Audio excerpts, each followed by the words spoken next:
गणानां त्वा गणपतिं हवामहे कविं कवीनामुपमश्रवस्तमं ज्येष्ठराजं ब्रह्मणां ब्रह्मणस्पद आनशृण्वन्नोतिभिस्सीदसादनम् ஓம் ஸ்ரீ மகாகணபதயே நமஹ.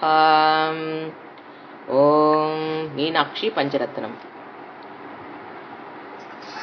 இன்னைக்கு காரடையா நோன்பு. சுமங்கலிகள் எல்லா உலகத்தில் இருக்கிற எல்லா சுமங்கலியும் தீர்க்க ஆயுஷும் தீர்க்க சுமங்கலியாக இருப்பதற்காக ஒரு பிரார்த்தனை.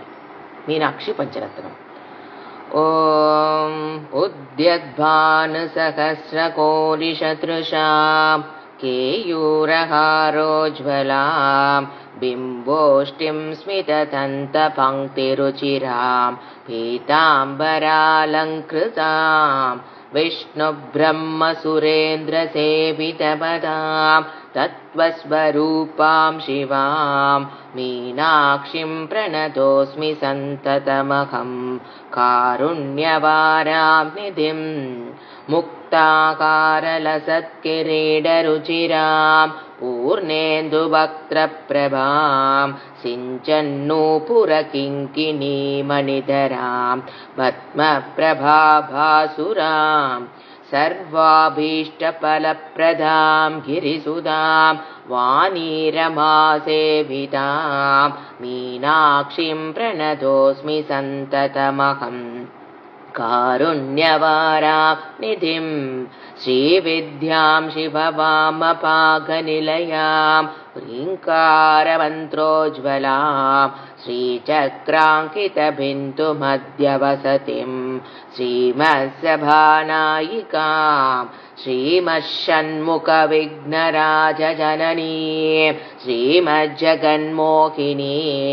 मीनाक्षीं प्रणतोऽस्मि सन्ततमहं कारुण्यवारां निधिं श्रीमत्सुन्दरनायिकां भयहरां ज्ञानप्रदां निर्मलां श्यामाभां कमलासनार्चितपदां नारायणस्यानुजां वीणावेणुमृदङ्गवाद्यरसिकां नानाभिधामम्बिकां मीनाक्षीं प्रणतोऽस्मि सन्ततमहं कारुण्यवारां निधिं नानायोगिमुनीन्द्रकृत्सुवसतिं नानार्थसिद्धिप्रदां नानापुष्पविराजिताङ्घ्रियुगलां नारायणेनार्चितां नादब्रह्ममहीं परात्परदरां नानार्थतत्त्वात्मिकां मीनाक्षीं प्रणतोऽस्मि सन्ततमहं कारुण्यवारां निधिम्.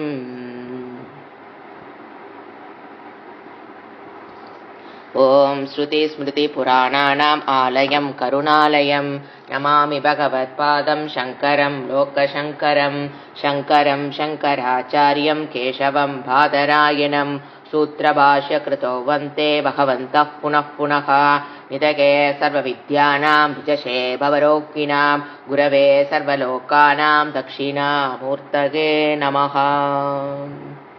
ஓம் சகனா பவது சகனௌ புனக்து சக வீர்யங்கரவாவகை தேஜஸ்வினாவதீதமஸ்து மா வித்விஷாவகை. ஓம் சாந்தி ஷாந்தி ஷாந்தி. பஞ்சதசி. நம ஸ்ரீ சங்கரானந்த குருபாதாம்புஜன்மனே சவிலாச மகாமோக கிராச கிராசைக்க கர்மணே. வித்யாரண்ய முனி சமாதி அப்படிங்கிற டாபிக்கை பற்றி சொல்லிட்டு இருக்காரு. சமாதிங்கிறது சவிகல்ப சமாதி. இன்னைக்கு நம்ம பார்க்கறது நிர்விகல்ப சமாதினா என்ன? ச விகல்பம், நிர்விகல்பம், விகல்பமற்ற சமாதி. இதெல்லாம் தியானத்தில், அஷ்டாங்க யோகத்தில், தியானத்தில் ஒரு கிரமத்தினுடைய தியானத்தினுடைய அல்டிமேட்னு சொல்லலாம். சமாதிங்கிற நிலை தியானம், மெடிடேஷனுடைய அல்டிமேட். இது மோட்சம் அல்ல. அப்ப அங்க என்ன நடைபெறுது நம்ம போன கிளாஸ்ல பார்த்தோம். ஒரே விருத்தி தொடர்ந்து இருக்கும். இப்ப நம்ம ரெண்டு விதமான சமாதி அப்படின்னு பாத்தீங்கன்னா நிர்விகல்ப சமாதி, சவிகல்ப சமாதி. இப்ப ஃபர்ஸ்ட் நம்ம பார்க்க வேண்டியது சவிகல்ப சமாதி. இதுக்கு முன்னால நம்ம பார்த்தோம், போன கிளாஸ்ல பார்த்தது ரிவைஸ் பண்ணணும்னு நினைச்சீங்கன்னா, there are 2 types of நிதித்தியாசனம். இதுக்கு நிறைய தியானத்துக்கும் நிதித்தியாசனத்துக்கு சம்பந்தப்பட்டிருக்கிறதுனால நம்ம நிதித்தியாசனம் முடிஞ்சோன்னா சமாதி பத்தி பார்க்கிறோம். நிதித்தியாசனத்துல 2 types of நிதித்தியாசனம். நிதித்தியாசனம்ங்கிறது என்ன? டைரக்ட் மீன்ஸ் ஆஃப் ஞானம். ஆத்ம ஞானத்துக்கு நேரடியான சாதனம் 3. ஒன்னு ஸ்ரவணம், இன்னொன்னு மனனம், மூணாவது நிதித்தியாசனம். ஸ்ரவணம்ங்கிறது ஜீவ ஈஸ்வர ஐக்கியம் தான் சாஸ்திர சொல்லுதுங்கிற நிச்சய ஆத்மிகா புத்தி வந்துருச்சுன்னா ஸ்ரவணம். வந்துட்டா மட்டும் போதுமா? புரிஞ்சிருச்சு அப்படின்னா மட்டும் பத்தாது. அதுல நிறைய டவுட்டுகள் உங்களுக்கு வரலினா கூட சாஸ்திரமே எழுப்பி இந்த மாதிரி டவுட் எல்லாம் இருக்கிற இடத்துல எல்லாம் சம்சய ரகித ஞானம் ஏற்படுற வரைக்கும் அந்த டவுட் எல்லாம் கிளியர் பண்றது மனனம். அதுக்கு அடுத்தது மனனம் பண்ணியாச்சு, நிச்சயாத்மிகா புத்தி, அதுல இருக்கிற டவுட் எல்லாம் போயிருச்சு, போதுமான பத்தாது. புத்தி இந்த ஸ்டேஜ்ல புத்தி மட்டும் ஏற்றிருக்கும், மனம் அதை ஏற்றுக்கொள்ளாது. ஏன்? மனதுக்கு நீட்ஸ் அபியாசம். எந்த ஒரு விஷயமா இருந்தாலும் மனதுக்கு என்ன வேணும்? திருப்பி திருப்பி செய்யணும், அபியாசம் பண்ணணும். அப்போ எப்படி நாம ஒரு என்ன சொல்றது, ஒரு சுவிட்ச் போர்டு இருக்கு, ஒரு ரூம்ல எப்பவுமே அது லெஃப்ட் ஹேண்ட் சைடு வச்சிருந்திருக்கீங்க, ஏதோ ஒரு காரணத்துக்காக நீங்க ரைட் ஹேண்ட் சைடு மாத்திருப்பீங்க. உங்களுடைய கண்ணுக்கு முன்னால அந்த ஞானம் உங்களுக்கு இருக்கும், என்னது ரைட் ஹேண்ட் சைடு மாத்தியாச்சுன்னு. ஆனா அடுத்த நாள் போனோன்னா கை எங்க போகுது? லெஃப்ட் ஹேண்ட் சைடு தான் போகும். அதுக்கு பேர் தான் பழக்கம் தோஷம்னு பேர். பழகிட்டீங்கன்னா அது மனம் அதை பிடிச்சிக்கும்.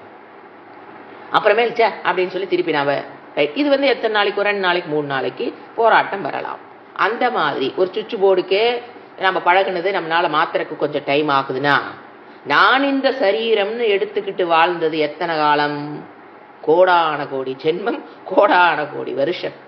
அதை டக்குன்னு நாம புரிஞ்சு போச்சு அப்படிங்கிறக்காகலாம் மனம் பிடிக்காது, பிடிக்க வாய்ப்பில்லை.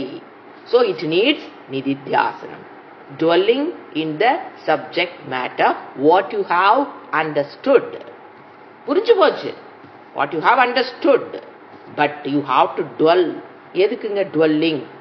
அந்த பழக்க தோஷத்தை போக்குவதற்காக. பழக்கம்னு என்னது? தோஷம். அந்த வேர்டே பாருங்க, பழக்கம் ஆயிட்டீங்கன்னாவே அது தோஷம் ஆயிக்கும். சோ அதை விளக்குவதற்காக என்ன தேவை? நிதித்தியாசனம்.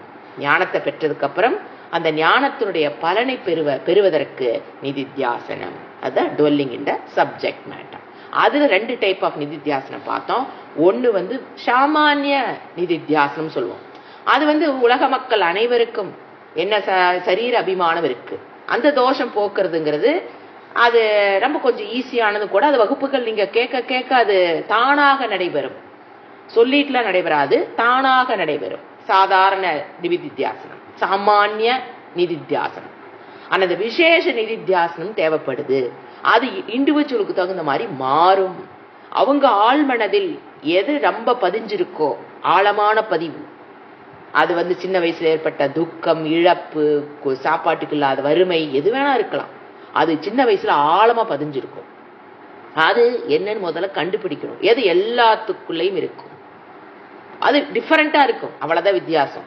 ஒருத்தருக்கு ஃபீலிங் ஆஃப் இன்செக்யூர் இருக்கும், செக்யூரிட்டி இருக்கலாம், ஒருத்தருக்கு பயம் இருக்கலாம், ஏதோ ஒண்ணு மாறி மாறி இருக்கும். ஒரு வெறுப்பு, சமுதாயத்தை அவங்களாம் தாங்க தீவிரவாதி ஆகிறாங்க. வெறுப்பு, சமுதாயத்தின் மேலேயே ஒரு வெறுப்பு ஆழ்ந்த மனதில் இருக்கும். யாரை வேணாலும் சுடுனா அவன் சுடுவான். ஏன்னா அதை யூஸ் பண்ணி, அதை பில்டப் பண்ணி தான் தீவிரவாதியை உருவாக்குறாங்க.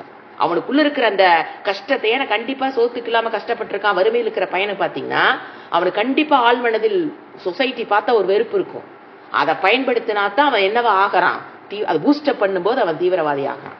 இங்க சாஸ்திரம் என்ன சொல்லுது? அதை நீ வெளியில் எடுத்து போடணும், அது உனக்கு நல்லதல்ல. சோ அதுக்கு என்ன பண்ணணும்? விசேஷ நிதித்தியாசனம். முதல்ல என்கிட்ட என்ன ப்ராப்ளம்ங்கிறத கண்டுபிடிச்சு, எதுல நான் ரொம்ப ஹர்ட் ஆகிறேன், எந்த விஷயம் என்னை ரொம்ப டிஸ்டர்ப் பண்ணுது அப்படின்னு கண்டுபிடிச்சு, அதுக்கு எப்படி வைத்தியம், டிசீஸ் என்னன்னு கண்டுபிடிச்சாச்சு. வைத்தியம் என்ன பண்ணணும்? அது அப்பா இழந்த குழந்தைகள் சாஸ்திரம் சொல்றது, அப்பா சின்ன வயசுலயே இழக்கிறது. ஒரு பெண் குழந்தை ரொம்ப பாதிக்கிறது எதுன்னு கேட்டீங்கன்னா அப்பாவை இழக்கிறது. அப்பாவை இழந்ததுக்கு அப்புறம் அந்த வறுமையில கஷ்டப்படுறது, ரொம்ப கஷ்டப்படுவாங்க. அதே மாதிரி அப்பா ஆல்கஹாலிக் அடிக்டர், வீட்டுல ஒரே பிரச்சனை, சின்ன வயசுல பாக்குது பாத்தீங்களா, அவங்க எல்லாருமே எந்த ஸ்டேஜ்னாலும் டிப்ரெஷன் போயிடுவாங்க. பிரச்சனை ஃபியூச்சர்ல ஃபேஸ் பண்ண முடியாது அவங்களால. ஏன்னா ஆல்ரெடி இத்தனை பிரச்சனை, அப்புறம் புதுசா ஒரு பிரச்சனை வந்து அவங்களுக்கு எப்படி பண்றதுன்னு தெரியாது. அவங்கள வந்து அதிகமா இந்த சின்ன வயசுல அதிகமா பாதிக்கப்பட்டவங்க தான் பெரிய வயசுல சீக்கிரமா அந்த சூசைடுங்கிற எண்ணம் அவங்களுக்கு வருதுன்னு சைக்காலஜி டாக்டர்ஸ் எல்லாம் சொல்றாங்க. சின்ன வயசுல ஆழ்மனதில் ஒரு பயங்கர பாதிப்பு, பயங்கர எல்லாத்துக்கும் இருக்குங்க, எனக்கு இல்லைன்னு நம்ம சொல்ல முடியாது. பட் அவங்களுக்குள்ள அதை ரொம்ப சிந்திச்சு அதை ரொம்ப புடிச்சு வச்சிருப்பாங்க. அதனால அவங்களுக்கு அது தேவை, ஒரு ட்ரீட்மெண்ட் தேவைன்னு சொல்றாங்க டாக்டர்ஸ். அந்த மாதிரி இங்க சாஸ்திரம் என்ன சொல்லுது, அவங்களுக்கு மட்டும் இல்லே எல்லாத்துக்குள்ள இருக்குது, அதுக்கு நீ விசேஷமா நிதித்தியாசனம் பண்ணணும். அப்ப எப்படி பண்ணணும்னா, நான் என்னன்னு நீங்க முடிச்சு வச்சிருக்கீங்க, முடிவு பண்ணி வச்சிருக்கீங்களோ, எனக்கு கையால் ஆகாதன சில வயசுக்கு சின்ன பசங்க பாத்தீங்களா படிக்கிறதுல கொஞ்சம் வீக்கா இருந்திருப்பாங்க. அப்ப எல்லாருமே அவனை மட்டம் தட்டி தட்டி தட்டி அவனுக்குள்ள ஒரு ஊறி போயிருக்கும், நமக்குள்ள படிப்பெல்லாம் வராதப்பா. அது டீச்சர்ஸா உண்டு பண்ணிருக்கலாம், பேரண்ட்ஸா உண்டு பண்ணிருக்கலாம், அது கம்பேரிசன் பண்ணி ஹர்ட் பண்ணிருக்கலாம். எல்லாமே வாழ்க்கையில நடைபெறதா. எந்த பேரண்ட் அதெல்லாம் இல்லாம வளர்த்துறதுங்கிறது இந்த காலத்துல கஷ்டம்தான். சோ அந்த குழந்தை என்ன ஆயிருது, ஒரு எனக்கு எதுக்கு லாய்க்கு இல்ல அப்படிங்கும் போது இப்ப நிதித்தியாசனம் போது அவன் என்ன பண்ணிருப்பான், வகுப்புகளுக்கு கரெக்டா வந்து ஆத்மானா என்னன்னு தெரிஞ்சுக்கிட்டதுக்கு அப்புறம் தான் நிதித்தியாசனம் பண்ண முடியும். வகுப்புகள் இல்லாம நிதித்தியாசனம் பண்ண முடியாது. அப்ப அதுக்கு அந்த மாதிரி நான் ஆத்மா, இந்த மாதிரி புத்தி சக்தி குறைந்தவன் நான் அல்ல, ஆத்மாங்கிறது நான், சத்து சித்து ஞான சொரூபம் நான் அப்படிங்கிறதுக்கு ஆப்போசிட்டா போட்டு உட்கார்ந்து மெடிடேஷன் பண்ணணும். சில பேர்த்துக்கு பயம், ஆத்மாவில் பயம் கிடையாது. இந்த மாதிரி நிறைய டெக்னிக்ஸ் இருக்கு. அதை என்ன நம்ம ஆப்போசிட்டா படிச்சோமோ அதை மறுபடியும் ஆப்போசிட்டா திங்க் பண்ணி நான் அப்படிப்பட்ட ஆள் அல்ல, ஒருத்தர் சொல்றாங்கன்னா அது அவங்களுடைய முடிவு, இருந்துட்டு போகட்டும் அப்படிங்கிற மாதிரி ஆப்போசிட்டா விபரீதமா ஒரு திங்கிங்க உள்ள கொண்டு வந்து அதை கொஞ்ச நேரம் உட்கார்ந்து ஒரு இடத்துல ஒரு எப்படி தியானம் பண்ணமோ அதை போல இதுவும் என்ன பண்ணணும், ஒரு இடத்துல அமர்ந்து தியான ரூப நிதித்தியாசனம். எதுக்கு, அந்த விசேஷ பிரச்சனையை நீக்குவதற்கு தியான ரூப நிதித்தியாசனம் தேவை. அது இண்டிவிஜுவல் செஞ்சாகணும். அதை ஒரு குறிப்பிட்ட நேரம், அது எதுன்னு கண்டுபிடிச்சதுக்கு அப்புறம் அந்த குறிப்பிட்ட நேரம், அந்த 5 நிமிஷமோ அவ்வளவுதான் 10 நிமிஷமோ அதை பத்தி தனிமையில் அமர்ந்து சிந்திக்கணும். எப்படி சிந்திக்கணும், ஐயோ நான் அப்படி அல்ல, ஆப்போசிட், அப்படிப்பட்டவள் நான் அல்ல. சாஸ்திரம் சொல்லுது நீ பூர்ண சொரூபக, உன்னிடம் குறை ஒன்றும் இல்லைன்னு சாஸ்திரம் சொல்லுது. அதை நான் அந்த சொரூபம் தான் நான்கிறது உட்கார்ந்து பண்ணணும். அது தியான ரூப நிதித்தியாசனம். இந்த 2 நிதித்தியாசனமும் கண்டிப்பாக ஒருவருக்கும் தேவை. இது முடிஞ்சதுக்கு அப்புறம் தான் இது எந்த நாளைக்கு எவ்வளவு நாளைக்குங்க இது பண்ணணும், பெற்ற ஞானத்தினுடைய பலனை பெற்ற ஞானத்தினுடைய பலனை நீங்க அனுபவிக்கிறீங்கிற காலம் வரைக்கும் செய்தாகணும். எவ்வளவு நாளைக்கு, நான் பெற்ற ஞானத்தினுடைய பலனை ஞானம் புரிஞ்சு போயிருக்குங்க, அதனுடைய பலன் என்ன, அகம்பூர்ணகா, அந்த ஒரு மென்டாலிட்டி வர்ற மனம் அந்த பூர்ணத்துவத்தை அடைகிற வரைக்கும் நிதித்தியாசனம் செய்தாகணும். இது விசேஷமாக இருந்தாலும் சரி, சாமானியங்கிறது உங்களை வகுப்புகள் கேட்க திருப்பி திருப்பி அது கேட்க தானாக சாஸ்திரம் தன் வேலையை செய்யும். விசேஷ நிதித்தியாசனத்தை பொறுத்த வரைக்கும் வகுப்புகள் அட்டெண்ட் பண்ணா போதும். ஆனா சாமானிய இதுக்கு விசேஷத்துக்கு யூ ஹாவ் டு ஒர்க். இதுதான் படிச்சது லாஸ்ட் கிளாஸ்ல நம்ம பார்க்கணும். இப்ப நாம அடுத்த வேர்டு சமாதினா என்ன. சமாதின்னு பாத்தீங்கன்னா 2 விதமான சமாதி. ஒண்ணு சவிகல்ப சமாதி. அப்படின்னா என்ன, சமாதினா உங்களுக்கு முதல்ல புரிஞ்சுக்கணும், தியானத்தின் மூலியமாக பெறக்கூடிய மனதில் ஏக்க விருத்தியில் இருப்பதுதான் சமாதி. ஏக்க விருத்தினாங்க அது ஒரு விருத்தி அப்படியே இருக்காது, அந்த ஏக்க விருத்தி ஓடிக்கொண்டிருக்கும். ஒரே விருத்தி அது ஓடிக்கொண்டிருக்கும், அதுக்கு பேர் தாங்க சமாதி. ஒரே விருத்தி ஓடிக்கொண்டிருக்கும் அப்படிங்கும் போது நீங்க மெடிடேஷன் மூலியமாக அடையக்கூடிய சமாதிக்கு பேரு நிர்விகல்ப சமாதின்னு சொல்லுவோம். ஃபர்ஸ்ட் பிகினிங்ல அப்படிதான் ஆரம்பிப்போம். நிர்விகல்ப சமாதினா ஏக்க விருத்தி இருக்கும் மனதில, என்ன ஓம் நம சிவாய, அதை நீங்க எடுத்து நீங்க தியானம் பண்றீங்க. அந்த சப்தத்தை பண்ணினாலும் சரி, அந்த வார்த்தைகளை வாயில சொல்லி அப்புறம் மறுபடியும் அமைதி மனதுக்குள் ரிப்பீட்டட். மனதுக்குள்ள ரிப்பீட் பண்ணிட்டு இருக்கீங்க. இதை ஓம் நம சிவாய ஃபர்ஸ்ட் தாட், செகண்ட் தாட் ஓம் நம சிவாய, தேர்ட் தாட் ஓம் நம சிவாய நீங்க உட்கார்ந்துருக்கீங்க அப்படின்னா ஃபர்ஸ்ட் உங்களுக்கு ஏக்க விருத்தி வந்துடும். ஏங்க அது சமாதியானா? ஆமாம், அந்த ஏக்க விருத்தியிலிருந்து நான் வெளியில போகல, அந்த ஏக்க விருத்தி மட்டும் இருக்குது எனக்கு அப்படிங்கிறது சமாதி. அதுக்கு பேரு நிர்விகல்ப சவிகல்ப சமாதி. விகல்பம் அங்க என்ன இருக்குதாமா? விகல்பம், வேறுபாடு, மாறுபாடு இருக்கு. என்னென்னங்க மாறுபாடு? நான் தியானம் பண்றேன், நான் ஒரு விஷயத்தை எடுத்து வச்சு நான் தியானம் பண்றேன். இந்த மாதிரி அறிபவன், அறிபடு பொருள், அறிவு. எதை பற்றி அறிவு? ஓம் நம சிவாயங்கிற அந்த விஷயத்தை எடுத்து வச்சு நான் பண்றேன், அந்த செயல் நடைபெற்று கொண்டிருக்கிறது. தியானம் பண்றேன்னு எனக்கு தெரிகிறது, நான் இப்ப தியானம் பண்ணி கொண்டிருக்கிறேங்கிறது நான் அறிகிறேன். இந்த வேறுபாடு விகல்பம் எதுல இருக்கும்? சவிகல்ப சமாதி. சோ நான் இந்த 3 அறிவுடன் தியானம் செய்வோம், மெடிடேஷன் பண்ணுனா. இதெல்லாம் மெடிடேஷனுங்க, நம்ம இதுக்கு வரல, நிதித்தியாசனத்துக்கு வரல, மெடிடேஷன்ல ஏதான் சொல்றேன். அடுத்தது இன்னொன்னு என்னன்னா, அதாவது இங்க என்ன இருக்குன்னு பாத்தீங்கன்னா இன்னும் கொஞ்சம் டீட்டெயிலா பாக்கணும்னா, விருத்தி விஷயம் என்ன விருத்தி, என் மனதில் என்ன தாட் எனக்கு தெரியும், அது தெரியும்னு எனக்கு தெரியும். நான் இந்த விஷயத்தை பண்ணிட்டு இருக்கிறேன்னு உள்ள என்ன இருக்கு? இன்னொரு அறிவு. நான் தியான விஷயம் ஒரு அறிவு இல்லைங்களா? ஓம் நம சிவாயங்கிறது ஒரு அறிவு. அந்த அறிவுடன் நான் தியானம் பண்ணிட்டு இருக்கிறேங்கிறது இன்னொரு அறிவு. ரெண்டும் நல்ல அலர்ட்டா இருக்கும். அதுதான் என்னது? அதாவது நான் விருத்தியை பார்க்கிறேன், நான் என்ன பண்றேன்னு எனக்கு தெரியுது, எனக்கு என்ன மனதில் என்ன ஓட்டம் ஓடிக்கொண்டிருக்கிறதை நான் அறிகிறேன், விருத்தி விசேஷத்தை, விருத்தியில் என்ன எண்ணம் ஓடுகிறது என்பதை நான் அறிகிறேன், எனக்கு அது தெரிகிறது. நான் தியானம் பண்ணிட்டு இருக்கிறேன்னு எனக்கு தெரியுதுன்னு 2வது அறிவு. முதல் அறிவு ஓம் நம சிவாய, தேய விஷயம். அடுத்து 2வது அதை நான் பண்ணிட்டு இருக்கிறேங்கிற அறிவு. இதை யார் பண்றது? நான் பண்றேன். இந்த வேறுபாடு இருக்கிற சமாதிக்கு பேரு சவிகல்ப சமாதி. பிகினிங்ல இதுதான் ஃபர்ஸ்ட் வரும். முதல்ல உட்காரும் போது சவிகல்ப சமாதிலாம் வராது. 2 ஓம் நம சிவாய, 3வது வெளியில போகும். திருப்பி இழுத்து பிடிச்சிட்டு ஓம் நம சிவாய, அது திருப்பி வெளியில போகும். அப்புறம் திருப்பி பிடிச்சிட்டு வேற எண்ணங்கள் உள்ள வரும். ஏக்க விருத்தி, ஓம் நம சிவாயங்கிற ஏக்க விருத்தி வர்றக்கே சவிகல்ப சமாதி வர்றதே பெரிய விஷயம். It will take some years ஆச்சுங்களா. அதுக்கப்புறம் ஒரு ஸ்டேஜ் வரும். நீங்க இப்படியே உட்கார்ந்து பண்ணிட்டு இருக்கீங்க. எது? அந்த எண்ணம், அதை அறிபவனாக நான் இருக்கிறேன் தவிர உலகத்தை பத்தி எந்த டிஸ்டர்பன்ஸ் எனக்கு வரல, உலகத்துக்கு மனம் ஓடலை அப்படிங்கிற ஸ்டேஜ் வந்ததுக்கு அப்புறம் தான் அதுல என்ன வரும்? நிர்விகல்ப சமாதி. நிறைய பேர் அதை மோட்சம் எடுத்துக்கிறதுனாலதான் வித்யாரண்ய முனி இந்த இடத்துல உட்கார வச்சு புரிய வைக்கிறாரு. அதுக்கு பேரு நிர்விகல்ப சமாதி, மோட்சம் அல்ல. என்னன்னு கேட்டீங்கன்னா, அங்க அந்த ஏக்க விருத்தி மட்டும் இருக்கும், அதை அறிபவன்கிற அந்த அகங்காரம் அங்க இருக்காது. அதாவது ஏக்க விருத்தி இருக்கும், அதை நான் அறிந்து கொண்டிருக்கிறேன் ஒரு அறிவு இருந்தது பாத்தீங்களா?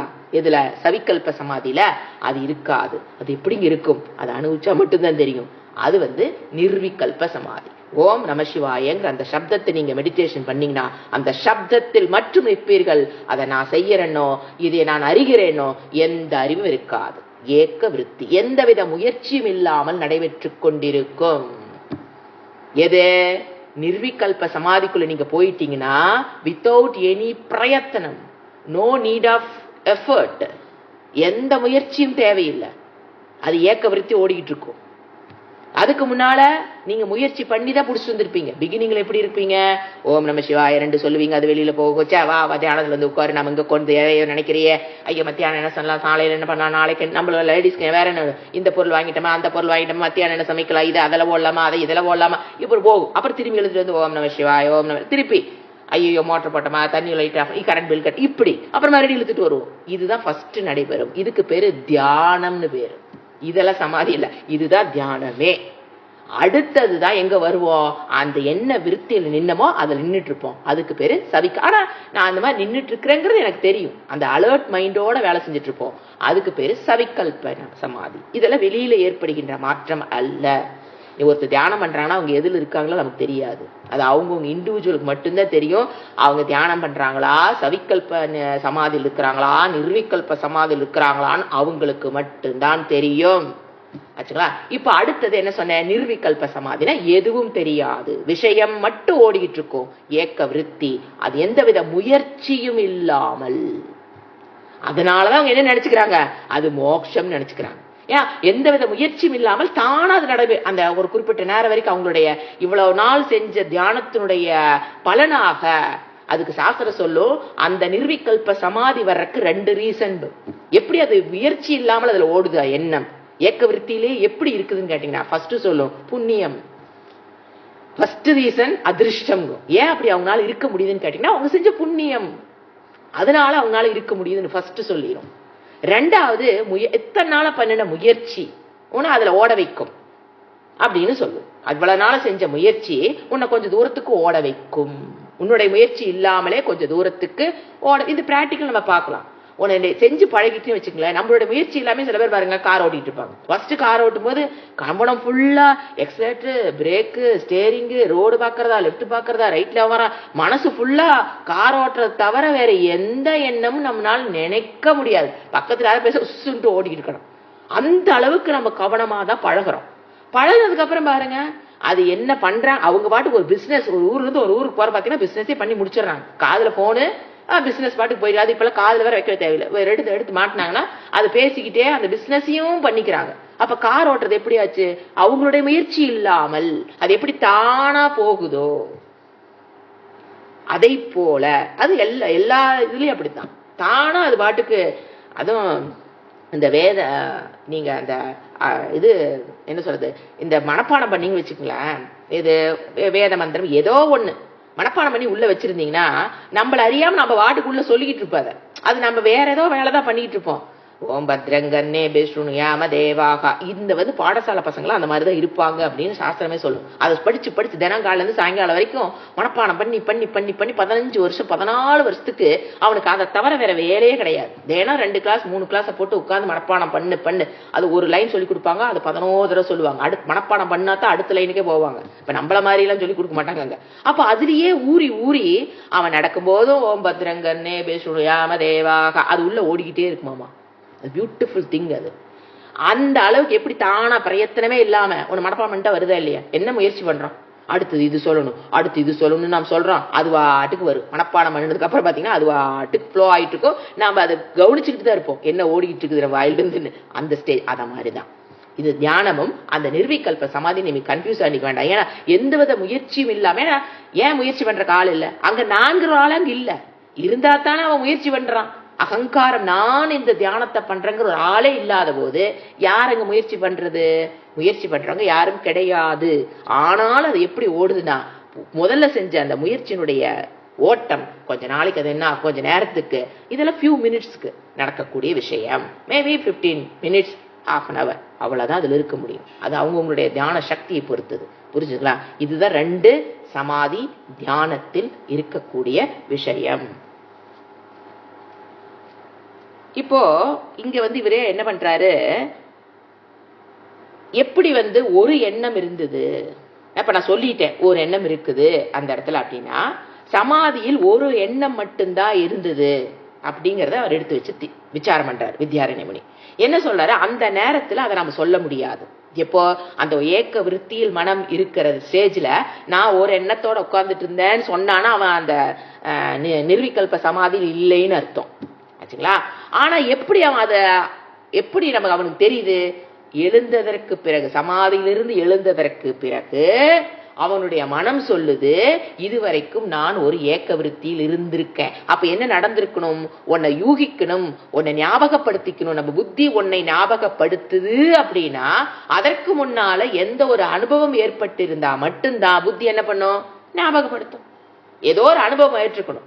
நேற்று நைட் சாப்பிட்டது தோசை நல்லா இருந்தது, இல்ல ஒரு ஸ்வீட் நல்லா இருந்தது அப்படிங்கறது பதிவு ஆனாதான் இன்னைக்கு கால நம்ம என்ன சொல்றோம், ஸ்வீட் நல்லா இருந்தது, நேற்று சாப்பிட்ட ஸ்வீட் நல்லா இருக்குன்னு நீங்க இன்னைக்கு சொல்றீங்க அப்படின்னா அது நேற்று ஸ்வீட் சாப்பிட்டதனுடைய பதிவு உள்ள இருக்கிறதுனாலதான் நம்ம சொல்றோம். அதை போல இந்த நிர்விகல்ப சமாதியில் ஏக்க விருத்தி ஓடிக்கிட்டு இருந்தது, எனக்கு வேற எதுவும் தெரியவில்லை. சிவமயம்னு பேர் இருக்கு. அந்த ஓம் நம சிவாயத்திலேயே போய் நிக்கிறாங்க பாத்தீங்களா, அவங்க விஷ்ணு, அதை சிவமயமா இருக்கிற, சிவமயத்திலிருந்து வந்தேன். அது அது ஒரு அவங்க சொல்லுவாங்க, அதுக்கெல்லாம் வார்த்தைகள், தமிழ் வார்த்தைகள் அழகா இருக்கும். அது ஏற்பட்டதுங்கிறது அவங்களுக்கு எப்படி தெரிஞ்சது? அந்த அனுபவம் மனதில் பதிவை விட்டு சென்று விட்டது. அதுக்கப்புறம் அந்த சமாதியிலிருந்து வெளியில் வந்ததுக்கு அப்புறம் தான் அந்த மனதில் இருந்த அனுபவத்தை அவங்க யூகித்து என்ன சொல்றாங்க? நான் சமாதியில் இப்படி இருந்தேன் அப்படின்னு அவங்க சொல்ல முடியுது. அயமின் நிர்விகல்ப சமாதின்னு நிர்விகல்ப சமாதி நிலையில் அவர்களால் சொல்ல முடியாது. வச்சுங்களா? இப்ப அடுத்தது நம்ம 56வது ஸ்லோகம் போலாம். அப்படியே இதுதான் ஏன் சமாதியில எப்படி ஒரு நிலையில் இருந்தது, அடுத்தது எப்படி அது ஒரே ஓட்ட முயற்சி இல்லாமல் எப்படி ஓடுது அப்படிங்கறதான் இந்த 2 ஸ்லோகமும். 56வது படிக்கிறேன்.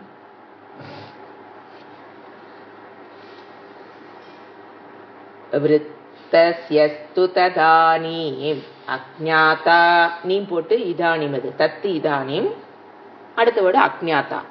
அஜ்ஞாதா அப்யாத்ம கோச்சராக ஸ்மரணாதனுமீயந்தே வ்யுத்திதஸ்ய சமுத்திதாத். விருத்தயஸ்து ததானீம் அஜ்ஞாதா அப்யாத்ம கோச்சராக ஸ்மரணாதனுமீயந்தே வ்யுத்திதஸ்ய சமுத்திதாத். நீங்க எழுதிக்கலாம். ததானீம் இதெல்லாம் ப்ரோனவுனு. நான் அதை என்ன தத்துங்கிறது, தத்துங்கிறது ததானீங்கிறது எப்படி பாத்தீங்கன்னா நிர்விகல்ப சமாதியில் அர்த்தம். இல்லைன்னா ஸ்லோகம் புரியாது.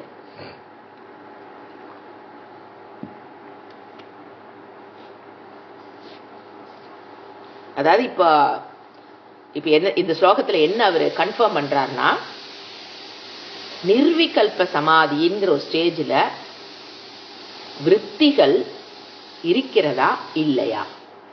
விருத்திகள் இருக்கிறது. அதைத்தான் இங்க கன்ஃபார்ம் பண்றாரு. நிர்விகல்பம்னா முதல்ல புரிஞ்சுக்கணுங்க. அதனோட சமாதினா பதவளனா இவ்வளவு நேரம் சொன்னது அதுதான். நிர்விகல்ப சமாதினா என்ன? இதெல்லாம் மெடிடேஷன் தான். நம்ம வேதாந்த விசாரத்துக்குலாம் வரல. ஆனா ஏன் இவ்வளவு எம்பசைஸ் பண்றாருன்னா, இது மோட்சம் அல்லன்னு நெகேட் பண்ணணும்னா அங்க என்ன நடக்குதுன்னு தெரிஞ்சாதான் அது மோட்சம் அல்லன்னு நீங்க நெகேட் பண்ண முடியும். What is going on in தியானம்? அப்பதான் சொல்லுவோம் இது மோட்சம் அல்ல, எனக்கு இது நான் இதை நாடி வரவில்லை, நாம தேடுவது வேறங்கிறது நமக்கு புரியும். இப்ப என்ன இந்த ஸ்லோகத்துல எதை முடிவு பண்றாரு? நிர்விகல்ப சமாதியில் விருத்திகள் இருக்கிறதா இல்லையா? பதில் சொல்றாரு, கன்ஃபார்ம் பண்றாரு. கண்டிப்பாக விருத்திகள் இருக்கிறது. ஏன்? சமாதியிலிருந்து வந்ததுக்கு அப்புறம் ஒன்னு அவன் ஞாபகப்படுத்தி சொல்றான்னா அந்த விருத்தி ஏற்பட்டு அந்த பதிவை அங்க விட்டுட்டு போனதுனாலதான் அவன் சொல்றான். இதுதான் அவர் சொல்ற பதில். கண்டிப்பா அங்க விருத்தி இருக்கு. ஏன்னா அவங்க எல்லாம் சொல்றது எண்ணமிலா நிலைம்பாங்க. நீங்க அவங்களோட பேசுனீங்கன்னா புரியே, இவங்க இவ்வளவு எஃபர்ட் கொடுத்து இதெல்லாம் நெகேட் பண்றாங்கன்னா அங்க எண்ணமே இல்லை எனக்கும்பாங்க. அப்படி அல்ல, ஒரு எண்ணம் இருந்திருக்கும், அது ஒரே எண்ணமாக இருந்திருக்கும், அவ்வளவுதான். புரிஞ்சுங்களா? எண்ணம் இல்லாத நிலைக்கெல்லாம் போக முடியாது, போக வேண்டிய அவசியம் இல்லை. ததானி நிர்விகல்ப சமாதியில் விருத்தயக தூ, எந்த விருத்தி? ஆத்மாவை விஷயகரித்துள்ள விருத்தயக, நான் அப்படிங்கிற ஒரு விருத்தி.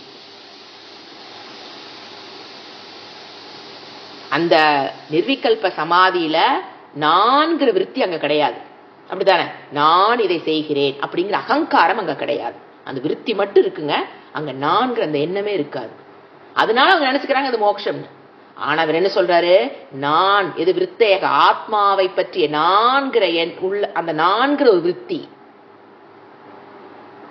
ஆத்மாவை விஷயகரித்துள்ளனா என் நான்கிற அந்த விஷயத்துள்ள நான்கிற அந்த விருத்தி அஜ்ஞாதா அப்படி அறியப்படாமல் இருந்தாலும், நிர்விகல்ப சமாதியில் நான் அப்படிங்கிற விருத்தி, அகங்காரம், நான் இந்த சரீரம், நான் இப்ப தியானம் பண்றேங்கிற அந்த ஆத்மா விருத்தினா விருத்தேகனா ஆத்மாவை பற்றி என்னை பற்றிய விருத்திகள் அங்கு அஜ்ஞாதா அபி அறியப்படாவிட்டாலும், அத பத்தி நமக்கு நான்கிற விஷயம் அறியப்படலினா கூட ஆத்ம கோச்சராக, ஆத்ம கோச்சரான அந்த தத்துவ விருத்தி,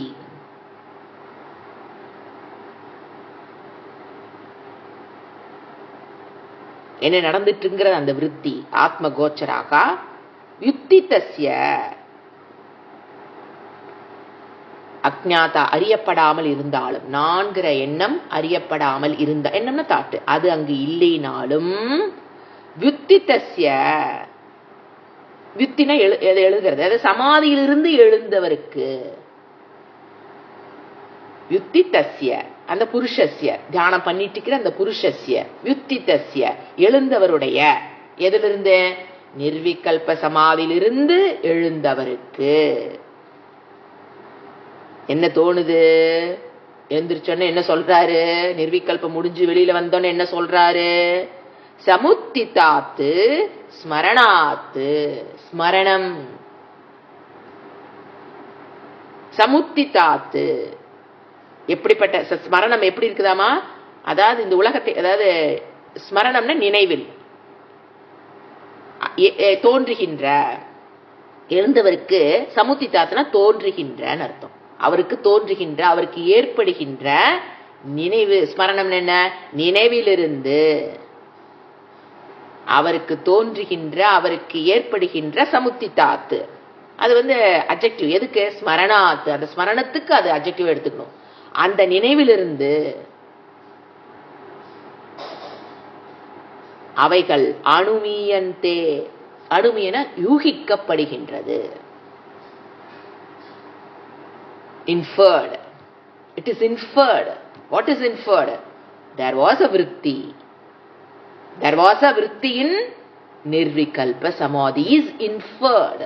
என விருத்தி ஏற்படாமல், அந்த விருத்தினோட பதிவு இல்லாமல் அவர் யூகிக்க, அந்த நிர்விகல்ப சமாதியிலிருந்து வெளியில வந்ததுக்கு அப்புறம் யூகிக்க முடியாது. ஆனா சொல்றாரா இல்லையா? நான் ஒரு எண்ணத்தில் இருந்தேன், அப்ப சொல்ல முடியாது. இது நீங்க ஈஸியா தூக்கத்தை புரிஞ்சுக்கலாம். இவ்வளவு இதாவது நிர்விகல்ப சமாதி புரிஞ்சுக்கணும். சுவாமி தூக்கத்தை புரிஞ்சுக்கிட்டே எல்லாமே அதுதான் அங்கேயும் நடக்குது பாரு. இப்ப தூங்கும் போது பாருங்க, ஒரு ஏக்க விருத்தி இருக்கும், அதுக்கு பேரு நித்ரா விருத்தின்னு பேரு. விருத்தியே இல்லாம இல்லைங்க, தூங்கும் போது விருத்தி இல்லையா அப்படின்னா இல்லாம இல்ல, அதுக்கு பேரு நித்ரா விருத்தின்னு பேரு. எதையும் அறியாத ஒரு விருத்தி. அது அங்க இருந்ததுனாலதான் அங்க விருத்தி இல்லைன்னு இருக்கா இல்லையா தூக்கத்துல, அதையே நம்ம விசாரம் பண்ணா இது ஈஸியா புரிஞ்சுக்கலாம். முதல்ல இதை பண்ணிருக்கலாம். இப்ப நீங்க எடுத்து பாருங்க, தூங்கும் போது எந்த எண்ணம் இல்லைன்னு நீங்க சொல்றீங்கன்னு வச்சுக்கோங்க, நோ தாட். அதத்தான் இவங்களும் சொல்றாங்க, நோ தாட்டின் சமாதி. இப்ப தூக்க நிலை எடுங்க, உங்களுக்கு தூக்கத்துல எண்ணமே இல்லை அப்படின்னு வச்சுக்கோங்க. தூங்கியதுக்கு அப்புறம் நான் இவ்வளவு நேரம் ஒரு சுகத்தை அனுபவித்தேன் அப்படிங்கிறதோ, ரெண்டு, எதையும் நான் அறியவில்லை, இவ்வளவு நேரம் என்ன நடந்ததுன்னு எனக்கு தெரியல, ஒரு ஆனந்தத்தை அனுபவிச்சேங்கிறத தூங்கி எந்திரிச்சதுக்கு அப்புறம் நீங்க சொல்றீங்களா இல்லையா? சொல்ல முடியுதா இல்லையா? அப்ப சொல்ல முடியுது, உன்னை யூகிக்க முடிகிறது, ஞாபகப்படுத்த முடிகிறது. நைட் 8 மணிலிருந்து காலை 4 மணி வரைக்கும் என்ன நடந்ததுன்னு எனக்கு ஞாபகப்படுத்த முடிகிறது. எப்படி? ஒரு ஞாபகத்துக்கு வரணும் என்றால் ஒரு மனதில் ஒரு விருத்தி ஏற்பட்டு அது போயிருக்கும், விருத்தி போயிருக்கும், அதனோட பதிவு அங்க இருக்கணும். அந்த பதிவை வச்சுதான் நீங்க தூங்கி எழுந்துக்கு என்ன சொல்றீங்க, 8 to 4 o'clock, 8 o'clock to 4 o'clock நான் என்ன பண்ணிட்டு இருந்தேன், என்னப்பா பண்ணிட்டு இருந்தேன், தூங்கிட்டு இருந்தேன். தூங்கும் போது உனக்கு என்ன எதுவும் இல்லை, எதுவும் நாம நினைச்சுக்கிறோம் மனதில் எந்த விருத்தியும் இல்லைன்னு. மனம் என்ன யூஸ்வலா தூக்கப்போ என்ன சொல்லுவோம், மனம் லயம் அடைஞ்சிருதுன்னு சொல்லுவோம். ஆனா அங்க என்ன ஓடிக்கிட்டு இருக்கும், ஏக்க விருத்தி இருக்கிறது. அதுக்கு பேரு நித்ரா விருத்தின்னு சாஸ்திரம் சொல்லும். அதை போலவே விருத்தி, அதாவது சாஸ்திரம் என்ன சொன்னா, நீ விருத்தி இல்லாமல் ஒரு நிமிஷம் கூட இருக்க முடியாது. ஏன்னா அது தானா ஓடிக்கிட்டு இருக்கிறது. நீ அதனுடைய ஃபார்ம் வேணா, அதனுடைய நினைவுகள் வேணா நீ குறைக்கலாம், அதை என்ன சொல்லலாம், அதனுடைய ஏக்க விருத்தி நீ பண்ணலாம், அது உன்னுடைய கையில். இப்ப தூங்கும் போது என்ன பண்ணும், நித்ரா விருத்தி. நீ எப்ப அந்த நித்ரா விருத்தி வருதோ அப்ப எங்க போயிருவீங்க, தூக்கத்துக்கு போயிருவோம். படுத்திருப்போம். ஆனா எப்ப எனக்கு இந்த நிமிஷத்தில் தூக்கம் வருது நம்மளால சொல்ல முடியுதா என்ன? எனக்கு 9:10 நான் தூங்குனேன், படுக்க போற சமயத்தை வேணா நீங்க சொல்லலாம். நான் 9:10 தூங்க ஆரம்பிச்சேன், எந்திரிச்ச டைம் சொல்லிடலாம் 4 o'clock எந்திரிச்சேன். ஆனா குறிப்பிட்ட அந்த டைம்ல நம்ம சொல்ல முடியுதா என்ன, 9, 10, 11, 9.11 அந்த சமயத்துக்கு நான் தூங்க போனேன், சொல்ல முடியாது. ஏன்னா நித்ரா விருத்தி வந்துருச்சுன்னா நீங்க எல்லாத்தையுமே அந்த டைம் எல்லாமே மறந்துடுறோம். அப்போ ஆனா என்ன இருக்குது அங்க, ஒரு அறியாமைங்கிற விருத்தி. எதையும் நான் அறியவில்லை, ஆனந்தத்தை அனுபவிக்கிறேன், 2 இருக்குங்க. அது அந்த விருத்தி இருந்ததுனாலதான், அதை பதிவை விட்டுட்டு போனதுனாலதான் தூங்கி எழுந்ததுக்கு அப்புறம் நம்ம என்ன சொல்றோம், நான் நன்கு தூங்கினேன். அப்ப விருத்தி இருந்திருக்கணுமா வேண்டாமா? இருந்தாத்தான் நீங்க சொல்ல முடியும். அந்த பேரு நித்ரா விருத்தி. அதை போல ஜஸ்ட் லைக் தட். இப்ப இது புரிஞ்சிருச்சா? இதுதாங்க சமாதி. இது என்னன்னா ஜாகிரத் அவஸ்தையில் வருகிற ஒரு நிலைன்னு எடுத்துக்கலாம். ஏன்னா நீ 3 அவஸ்தை படிச்சோம், ஒன்னு ஜாகிரத்து, ஒன்னு கனவு சொப்பனம், இன்னொன்னு சுஷுப்தி. இந்த ஸ்டேஜ் சுஷுப்திங்கிற நிலையில தூங்கிறோம். ஆனா சமாதிங்கிறது பாத்தீங்கன்னா நிர்விகல்பமா இருக்கட்டும், சவிகல்பமா, எந்த சமாதியாக இருந்தாலும் அது எப்போ ஜாகிரத அவஸ்தையில் வருகிற ஒரு தூக்கம். அவ்வளவுதான். அது ஏக்க விருத்தி. தூக்கத்துக்கு அதுக்கு என்னங்க வித்தியாசம்? ஏக்க விருத்தி. அதுக்கு வித்தவுட் யுவர் எஃபர்ட் நீ தூங்கும் போது நித்ராவிருத்தியே ஓடு, நித்ராவிருத்தியே ஓடுன்னு உங்க பிரயத்தனத்தை வச்சா நீங்க நித்ராவிருத்தியை நீங்க ஓட்டுனீங்க. ஏன்னா ஒரு விருத்தி ஏற்படணும்னா ஒண்ணு ஞானம் மூலம் விருத்தி ஏற்படும். ஏன்னா விருத்தி ஏற்படுறதுக்கு 2 ரீசனுங்க. ஒண்ணு ஞானத்தினால ஒரு விருத்தி ஏற்படும். இதை பாக்குறீங்க, கண்ணு ஒரு ஞானத்தை கொடுக்குது, காது ஒரு ஞானத்தை கொடுக்கும்போது அந்த விருத்தி அந்த ஆக்காரத்தை எடுத்து போயிட்டு இருக்கும். இன்னொன்னு இச்சா, ஆசை. மனதில் இருக்கிற ஆசை என்னத்தை கொடுக்கும்? விருத்தியை கொடுக்கும். இச்சானால விருத்திகள் ஏற்படும். அல்லது ஞானம், நீ கண்ணுல பாக்குறது, காதல கேட்கறது, சப்தம் ஏதோ ஒண்ணு உள்ள போயிட்டு இருக்கும், ஞானத்தின் போது விருத்திகள் ஓடும். தூங்கும் போதும் ஞானமும் கிடையாது, இச்சாவும் கிடையாது. அதனால அவங்க என்ன பண்ணிடுறாங்க? விருத்தியும் கிடையாது, விருத்திகள் வரக்கு வாய்ப்பு இல்லை. இது மெத்தடாலஜி என்ன சொல்றது, இது டெக்னிக்கலா டிஃபீட் பண்ண தப்புன்னு சொல்றது. அப்படி அல்ல, அங்க ஒரு விருத்தி இருக்கு, தூக்கத்தில் ஒரு விருத்தி இருக்கு, நித்ரா விருத்தி. அதே போல சமாதி அவஸ்தையிலும் இஸ் தேர் எனி விருத்தி? இந்த ஸ்லோகத்துல வித்யாரண்யர் சொல்றாரு, கன்ஃபார்ம் பண்றாரு, விருத்தயக பவந்தி. விருத்தயகன விருத்திகள் இருக்கிறது. நிர்விகல்ப சமாதியில் விருத்திகள் இருக்கிறது. அதத்தான் அவர் இங்க கன்ஃபார்ம் பண்றாரு. அனுமீயந்தே யூகிக்கப்படுகிறது. புரிஞ்சப்போ என்ன சொல்றாரு? நிர்விகல்ப சமாதியில் ததானீம். ஏன்னா முக்கியம், அங்க நிர்விகல்ப சமாதிங்கிறது கொடுக்கல, ஒரே ஒரு புரோனவுன் தான் போட்டிருக்காரு. நிர்விகல்ப சமாதியில் நீ நான்கிற ஆத்மாவை பற்றிய நான்கிற விஷயம் அங்கு அறியப்படாமல் இருந்தாலும், நான் தியானம் பண்றேங்கிறது உனக்கு தெரியாமல் இருந்தாலும், எப்படி தூங்குற மாதிரி தான் நான் தூங்குகிறேன் எண்ணம் அங்க இருக்க இல்லைனாலுமே என்ன இருக்கு? அது சமாதியில் இருந்து எழுந்து அந்த ஆத்ம கோச்சரம்னா அதுல இருந்து அந்த தத்துவ என்ன பண்றான்? தத்துவ விருத்தி ஆத்ம கோச்சரம். அது எப்ப தெரியுது அவனுக்கு? தூங்கி எழுந்ததுக்கு அப்புறம் அல்லது சமாதியிலிருந்து எழுந்ததுக்கு அப்புறம் என்ன சொல்றான்? அந்த நினைவில் இருந்து அவன் யூகிக்கிறான். அப்ப அவன் யூகிக்கிறான், அவன் அங்க ஒரு விருத்தி ஏற்பட்டிருக்கணும், அதனோட பதிவு அங்க விட்டுட்டு அது போயிருக்கணும். Is confirm. அதைத்தான் இவரு கன்ஃபார்ம் பண்றார். அடுத்தது அடுத்த ஸ்லோகம் படிக்கலாம். அதுல பாத்தீங்கன்னா அந்த விருத்தி எப்படி முயற்சி இல்லாமல் எப்படி வந்தது? நான் முதலே இன்ட்ரோடக்ஷன் சொன்ன பாத்தீங்களா, ஒரு விருத்தி அவனே தூங்கிட்டு இருக்கிறான். நமக்கு ஒரு விருத்தி வரணும்னா நம்ம எஃபர்ட் முயற்சி பண்ணணும், ஒரு ஞானம் வரணும், ஒரு இச்சை இருக்கணும். அப்ப விருத்தி வந்துட்டு இருக்குது. நம்ம ஜாக்கிரத அவஸ்தையில ஒரு ஞானம் ஏற்படுது, ஒன்னு ஆசைப்படுறோம் அல்லது பழசெல்லாம் நினைச்சு பாக்குறோம், அப்ப விருத்தி ஓடிக்கிட்டு இருக்குது, நமக்கு நல்லா தெரியுது. தூங்கும் போது அவனுடைய அந்த நான்கிற எண்ணமே இல்லாத போது எப்படிங்க விருத்தி வருதுங்கிறத அவர் அடுத்த ஸ்லோகத்துல அழகா சொல்றாரு. 57 கடைசி. விருத்தி நாமனு விருத்திஸ்து பிரயத்னாத் பிரதமாதபி அதிருஷ்டா சக்ருதப்யாச சம்ஸ்காரஸ் சச்சிராத் பவேத். சம்ஸ்காரம் அத பதிவுன்னு பேரு. சம்ஸ்காரத்துக்கு பேரு தான் விருத்திகள் விட்டுட்டு போற பதிவுக்கு நான் பதிவுன்னு சொல்றோம். அவங்க என்ன சொல்றாங்க? அதுக்கு பேரு சம்ஸ்காரம். திருப்பி படிக்கிறேன். விருத்தி நாமனு விருத்திஸ்து பிரயத்னாத் பிரதமாதபி அதிருஷ்டா சக்ருத்தப்யாச சம்ஸ்காரக அல்லது சம்ஸ்காரஸ் சச்சிராத் பவேத். விருத்தி நாம் என்ன விருத்தி? நீங்க புரிஞ்சுக்கணும். இப்ப நாம இருக்கிறது சமாதியை பத்தி விருத்தி, சமாதி நிலையில் இருக்கிற விருத்தி. அப்ப அங்க இருக்கிற விருத்தி என்னது? அதுக்கு பேர் சமான விருத்தின்னு பேரு. ஒரே எண்ணம் ஓடிக்கொண்டு இருந்தால் அதுக்கு பேர் சமான விருத்தி. இப்ப நமக்கு எப்படி விருத்தி வருது? பென்சிலை பாக்குற ஒரு விருத்தி, ரப்பரை பார்த்தா ஒரு ரிப்பு, பேடை பார்த்தா ஒரு ரிப்பு, காதுல ஒரு சப்தம் வருது, மூக்குல ஒரு வாசம் வருது. நான் விருத்திகள் மாறுது. ஆனா சமாதியில் எப்படி விருத்தி இருக்கும்? சமான விருத்தி. அதுக்கு பேரு ஒரே எண்ண ஓட்டம். அது எப்படி? வித்தவுட் முயற்சி. எல்லாமே எழுதி வச்சுக்கோங்க. அங்கே ஒரே எண்ண ஓட்டம் தான், வித்தவுட் எனி முயற்சி. நிர்விகல்ப சமாதியில் ஏற்படுகின்ற விருத்தியை நான் சொல்றேன். ஏன்னா வெறும் விருத்தின்னு போட்டார். என்ன விருத்தி என்றால் ஒரே எண்ண ஓட்டம் சமாதியில, நிர்விகல்ப சமாதியில ஒரே எண்ண ஓட்டம் வித்தவுட் எனி எஃபர்ட், முயற்சி. எங்க? நிர்விகல்ப சமாதியில் ஏற்படுகின்ற அந்த விருத்திக்கெல்லாம் என்ன பேரு? ஏக்க விருத்தி, ஒரே விருத்தின்னு சொல்லுவோம், அல்லது சமான விருத்தி. அது என்ன வருதாமா? விருத்தினாம் அணுவிருத்தி. அது என்ன பண்ணுது? தொடர்ந்து வேற வருது. அணுவிருத்தின்னு என்னது? தொடர்ந்தல், தொடர்ந்து இருப்பது. ஃப்ளோன்னு சொல்றோம் இல்லைங்களா? இங்கிலீஷ் சொல்றோம்னா ஃப்ளோ. அந்த எண்ணம் ஃப்ளோ ஆயிட்டே இருக்கும். சமான விருத்தி தொடர்ந்து இருப்பது. எப்படின்னு கேட்டீங்க. எது தொடர்ந்து வருதுன்னா பிரதமாத் பிரயத்னாத் அபி. எது தொடர்ந்து வருது? பிரதம விருத்தி. பிரதமாத் பிரயத்னாத் அபி. இந்த ஓம் நம சிவாயங்கிற சப்தத்தை எடுத்தீங்கன்னா அவங்க முதல்ல எப்படி பண்ணிருப்பாங்க? அத முயற்சியுடன் தான் பண்ணிருப்பாங்க. அப்படித்தானே?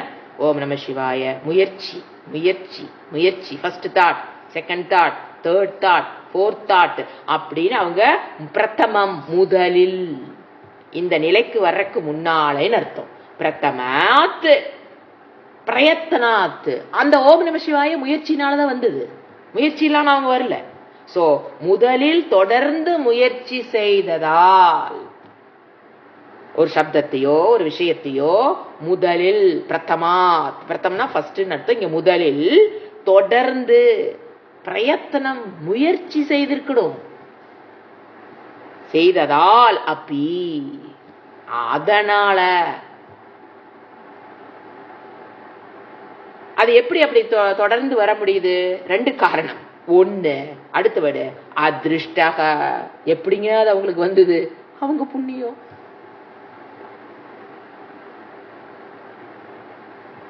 ஃபர்ஸ்ட் புண்ணியமா இருக்கலாம்.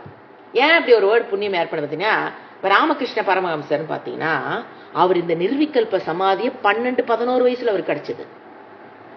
அவர் எந்தவித நிர்விகல்ப சமாதிக்கு உண்டான முயற்சி அவர் பண்ணவே இல்லை.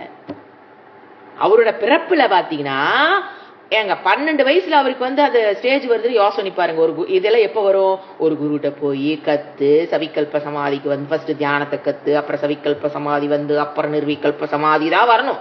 ஒரு 10 வயசு 12 வயசு பையனுக்கு சின்ன வயசுல அந்த நிர்விகல்ப சமாதி அவர் அடைஞ்சிருக்காரு. எப்படி? புண்ணியம், பூர்வ அதிர்ஷ்டம். பூர்வ ஜென்மத்துல, அதத்தான் சொல்றது, பூர்வ ஜென்மத்துல அவர் இந்த தியானத்துல எக்ஸ்பர்ட்டா இருந்திருப்பார். அந்த சமாதி நிலைக்கு மனதை கொண்டு போய் பழக்கிருப்பார் பூர்வ ஜென்மத்துல. அந்த விட்ட குறை தொட்ட குறை தான் 10 வயசுல என்ன ஆயிடுச்சு அவருக்கு? அதை அப்படி கண்ண மூடி உட்கார்ந்து அவருக்கு போயிட்டாரு. உண்மை இதெல்லாம். எப்படின்னா அதைத்தான் சாஸ்திரம் சொல்லுது, அதான் இவரும் சொல்றாரு. அதான் அதிர்ஷ்டம். புண்ணியம்னு என்ன? பூர்வ ஜென்மத்துல அது புண்ணியம்னு நீங்க கணக்கு போட்டுக்க. நான் புண்ணியம்களோட அதிர்ஷ்டம்னு புண்ணியம் நீங்க யோசனை பாருங்க. அதுக்குண்டான புண்ணியம்னு என்ன? அதற்குண்டான செயலை, அதற்குண்டான தர்மத்துக்கு உட்பட்டான வாழ்க்கை, தியானம், அந்த சமாதி, அதெல்லாம் அக்கௌண்ட்ல சேர்த்து வச்சிருந்தாரு. இந்த ஜென்மத்துல ஒரு குரு கண்ணை மூடி சாமிக்கு முன்னால உட்கார்ந்து, அது அவருக்கு டீச்சிங் கூட யாரும் இல்ல, சாமிக்கு முன்னாடி காளி அவருடைய இஷ்ட தேவதைக்கு முன்னால உட்கார்ந்து அந்த பூஜை அப்ப கண்ணை மூடி உட்கார்ந்து அது போயிருக்காரு. நிர்விகல்ப சமாதி நான்கிற எண்ணத்தை அவர் அங்க இழந்துட்டார். அதுக்கப்புறம் தான் விசாரம் பண்ணியிருக்காரு. அதுக்கப்புறம் தான் அவரு சாஸ்திரம்லாம் படிக்க ஆரம்பிச்சது. இதை பத்தி கத்துக்கணும் நாம அப்படிங்கிறது. அதுக்கப்புறம் தான் அவரு எல்லாரும் அந்த நிலைக்கு வர முடியாது சொல்றேன். அப்போ என்ன நடந்திருக்குது? அவருக்கு புண்ணியம் தான் பதில் சொல்ல முடியும். ஏன்னா முதலில் அவர் ஏதாவது முயற்சி பண்ணாரா என்ன? ஏன்னா இந்த வேர்டு அவர் நெகேட் பண்ணிடுவாரு. நான் எதுவும் பண்ணலையே. முதலில் தொடர்ந்து முயற்சி செய்ததால் தான் இது வரும்னா ராமகிருஷ்ண பரமஹம்சர் எடுத்துக்குங்க. அவர் என்ன சொல்லுவாரு? நான் எந்த முயற்சியும் பண்ணல, எனக்கு 10 வயசுலயே வந்ததுன்னா அதுக்கு என்ன பதில்? அதிர்ஷ்டம். சாஸ்திரம் சொல்றதாங்க வித்யாரண்ய முனி சொல்றாரு. சாஸ்திரமே சொல்லுது அது அதிர்ஷ்டம்னா பூர்வ ஜென்மத்து. அடுத்தது அசகிருத்து. சக்கிருத்து அப்படின்னா அபியாசம், பலமுறை பண்றதுக்கு பேரு சக்கிருத்து. இவர் என்ன சொல்லிட்டாரு? அசக்கிருத்து, முயற்சியினால் பலமுறைன்றார். ஒரு தடவை 2 தடவை பண்ணினாலாம் இந்த நிர்விகல்ப சமாதியில அடைய முடியாது. Many types. அசக்கிருத்து, பலமுறை செய்த முயற்சியினால் செய்த அபியாசம், பிராக்டிஸ், அதனால ஏற்பட்டு இருக்கும். எப்படி? ஒண்ணு புண்ணியம், இன்னொன்னு அசக்கிருத அபியாசம். சக்கிருத்த அபியாசம்னா கொஞ்சம், அசக்கிருத்துனா கவுண்ட்லெஸ். அப்படி பல முறை எண்ணிலடங்கா எண்ணிலடங்கா கரெக்டா வரும். எண்ணிலடங்கா முயற்சி, அபியாசம், அதான் முக்கியம். அதன் மூலியமாக அவருக்கு என்ன ஏற்பட்டிருக்குது? நிர்விகல்ப சமாதிக்கு போயிட்டாரு. ஒருத்தர் எப்ப முயற்சி செய்து போறாரு அப்படின்னா, பல முறை செய்ததுனால அந்த மனம் கொஞ்ச நேரம் அந்த ஓட்டத்திலே இருக்கும். புரிஞ்சுங்களா? முயற்சி இல்லாமலேயே அந்த ஓட்டத்தில் மனம் சிறிது நேரம் இருக்கும். அது மனதினுடைய இறைவனோட படைப்பது. அது அவங்களெல்லாம் உண்டு பண்ணல. மனதை நீங்க அந்த அளவுக்கு பல முறை எண்ணிலடங்கா முறை ஓம் நம சிவாயங்கிற ஒரு விஷயத்தை எடுத்து வச்சு நீங்க பண்ணிக்கிட்டே இருந்தீங்கன்னா, அந்த முயற்சி நீங்க முயற்சியை விட்டுட்டாலுமே, ஓம் நம சிவாய நம்ம பண்றோங்கிறத விட்டுட்டாலுமே, பண்ணணுங்கிறத விட்டுட்டாலுமே கொஞ்ச நேரத்துக்கு அது ஓடும். ஃபார் ஒன்லி கொஞ்சம் அதுவும் புரிஞ்சுக்கணும். அது வந்ததுக்கு அப்புறம் சாகர வரைக்கும் அது அப்படியே ஓடிக்கிட்டு இருக்காது. உயிர் விடுற வரைக்கும் அந்த அப்படியே ஓடுமே என்ன ஃப்ளோ. நீங்க பண்ணின முயற்சி, இப்ப பாத்தீங்கன்னா இதுக்கு பெஸ்ட் எக்ஸாம்பிள், இந்த பசங்க சைக்கிள் ஓட்டும் போது பாருங்க, ஃபர்ஸ்ட் நல்லா முதிப்பானுங்க, நல்ல ஸ்பீட் ஆனதுக்கு அப்புறம் அதை சக்கரத்துக்கு கால் எடுத்துப்பானுங்க. எவ்வளவு தூரம் ஓடும்? தான முயற்சி இல்லாமல் ஓடுதா? அதே தாங்க. இதை தவிர வேற எது ஈஸியா புரிஞ்சுக்கலாம். அது எவ்வளவு தூரம் கூட்டிட்டு போக அவனை? ஒரு இறக்கமா இருந்தா கொஞ்சம் போலாம், கொஞ்சம் மேடா இருந்துச்சுன்னா கொஞ்சம் தூரம் போயிட்டு அது வாட்டுக்கு என்ன ஆயிக்கும், நின்று கால ஒன்னைக்கு பேலன்ஸ் பண்ண விழுந்துருவான். அது வரைக்கும் எப்படி போறான்? வித்தவுட் முயற்சி அந்த சைக்கிள் ஓடுதா இல்லையா? பம்பரத்தை சுத்தி விடுங்க, அது அதுல பெஸ்ட் எக்ஸாம்பிள். ஏன்னா ஈஸியா புரிஞ்சுக்கணும். நீங்க இந்த நாளைக்கு வந்தீங்கன்னா ஈஸியா புரிஞ்சுக்கணும். இந்த புரிஞ்சுக்கிட்டீங்கன்னா பம்பரத்தை சுத்தி விடுறாங்க, ஒரு சுத்தி விட்ட அது எவ்வளவு நேரம் சுத்தும்? அவன் என்ன சுத்தியா விடுறான்? முயற்சி இல்லாமல் பம்பரம் சுத்துதா? அப்ப முயற்சி இல்லாமல் பம்பரம் சுத்துறதுக்கு காரணம் அவன் முதல் போட்ட முயற்சி. அதனோட முயற்சி இருக்கிற வரைக்கும் அது சுத்தும். அப்புறம் என்ன ஆகும்? டப்புன்னு கீழே விழுந்தான ஆகணும். அதை போல இவங்க செஞ்ச முயற்சி தியானம், அதே தாங்க இங்கேயும். தியானத்தினுடைய முயற்சி அந்த மனதை அந்த ஸ்பீட்டுக்கு கொண்டு போய் பம்பரத்தை போல விட்டதுக்கு அப்புறம் நீங்க முயற்சியை விட்டுறீங்க, அது என்ன ஆகுது? கொஞ்சம் தூரத்துக்கு போகும். இது மோட்சம் அல்லன்னு நம்ம புரிஞ்சுக்கிட்டே வர்றோம். ஏன்னா நாம இப்ப எங்கேயோ பாத்தீங்கன்னா பகவத்கீதையில 6ஆம் அத்தியாயம் போன மாதிரி சப்ஜெக்ட் விட்டுட்டு எங்கேயோ போற மாதிரி இருக்குன்னா அப்படி இல்லை. இது சமாதி அல்லன்னு புரிஞ்சுக்கணும். ஏன் சமாதி இல்லைன்னா அங்க விருத்தி இருக்குது. அது எண்ணமற்ற நிலை, அதெல்லாம் கிடையாது. அது ஒரு மெடிடேஷனுடைய ஒரு. ஆனா இதெல்லாம் தேவையில்லையா? இப்போ இது ஒரு கிளியர் பண்ணிக்கணும். சமாதி வந்தவர்கள் தான் மோட்சத்தை அடையணுங்கிறது கிடையாது. அது வந்தாலும் சரி, வள்ளினாலும் சரி. ஆனா தியானம்ங்கிறது அந்த பழக்கம், அந்த ஒரு மணி நேரத்துக்கு ஒரு எண்ணத்தில் இருந்து பழக்குதல் அப்படிங்கிறது ஏகாக்கிருத்த சித்தம் சொல்லுவோம். அதற்கு ரொம்ப தியானம் உதவி பண்ணும். அந்த அளவுக்கு தான் மோட்சத்தோட ரிலாக்ட் ஆகுதே தவிர, ஒரு ஆன்மீக பாதையில, அதாவது இந்த மோட்சம்ங்கிற பாதையில் டிராவல் ஆகிறவங்க எல்லாம் சமாதி நிலைக்கு போகணுங்கிற அவசியம் கிடையாது. புண்ணியம் இருந்து போறாங்கன்னா போகலாம். ஆனா சமாதி நிலைக்கு போக கூடாதுங்கிறது நம்ம புரிஞ்சுக்கணும். சமாதி நிலைக்கு போனவங்க எல்லாம் மோட்சத்துக்கு வர முடியாதானா? கிடையாது. அப்படி புரிஞ்சுக்கணும். ஞானத்தை பெற்றவர்கள், ஏன்னா பெரிய கன்ஃபியூஷன், ஞானத்தை பெற்றுட்டு அவங்க சமாதி நிலையில் இருப்பாங்கன்னு நம்மளே ஊகிச்சுக்கிறோம். சமாதி நிலைக்கு வந்தவர்கள் தான் மோட்சத்தை அடையணுங்கிறது கிடையாது. சமாதி இல்லாமல் மோட்சம் இல்லைங்கிறதும் கிடையாது. சமாதியில் இருப்பவர்கள் மோட்சத்துக்கு வரமாட்டாங்கிறதும் கிடையாது. அது வேற, இது வேற. ஆனா அந்த சமாதிக்கு முன்னால் இருக்கிற அந்த தியானம்ங்கிறது கண்டிப்பாக இவர்களுக்கு தேவை. யார்? அந்த மோட்சத்தினுடைய பாதையில் போறவர்களுக்கு, அந்த ஏகாக்கிர சித்தம் இல்லாதவர்களுக்கு தியானம் அவசியம். அப்படி நீங்க தியானம் பண்ணலினாலும் என்ன தெரியுங்களா பண்ணிடுவீங்க? கிளாஸுக்கு வந்துருவீங்க, புரிஞ்சு போச்சு, ஞானம் கிடைச்சிருச்சுனாலும் நிதித்தியாசனம் பண்ண அங்க விட்ட தியானத்தை நிதித்தியாசனத்துல கம்ப்ளீட் பண்ணி ஆகணும். ஏங்க தியானமே பண்ணல, யாருங்க தியானம் சொல்லிக் கொடுக்குறப்பலாம் கரெக்டான மெத்தட்ல சொல்லிக் கொடுக்குறப்பல ஆள் சுத்தமா கிடையாது. ஏதோ பண்ணிட்டு இருக்கிறாங்க ஆர்கனைசேஷன்ஸ். அது தவறாதான் போகுது நம்ம பாக்குற வரைக்கும். அப்போ என்ன பண்ணணும்? நம்ம ஞானத்தை கிளாஸுக்கு தியானமே போகல, பண்ணவே இல்லை, வந்தோம், படிச்சோம், ஒரு பூர்வ ஜென்மத்து புண்ணியம் எனக்கு அந்த ஞானத்தை கிடைச்சிருச்சு அப்படின்னா, அந்த ஞான நிஷ்டை எப்ப நீங்க என்னதான் பண்றீங்க? தியானம் செய்துதான் ஆகணும். சாஸ்திரம் என்ன சொல்லுதுன்னா, நீ தியானத்தை நிறைய பண்ணி அந்த புண்ணியத்தை சேர்த்து வச்சு அந்த ஏகாக்கிர சித்தமெல்லாம் அப்படியே டக்குன்னு இருந்தது அப்படின்னா நிதித்தியாசன டைம் குறையும்.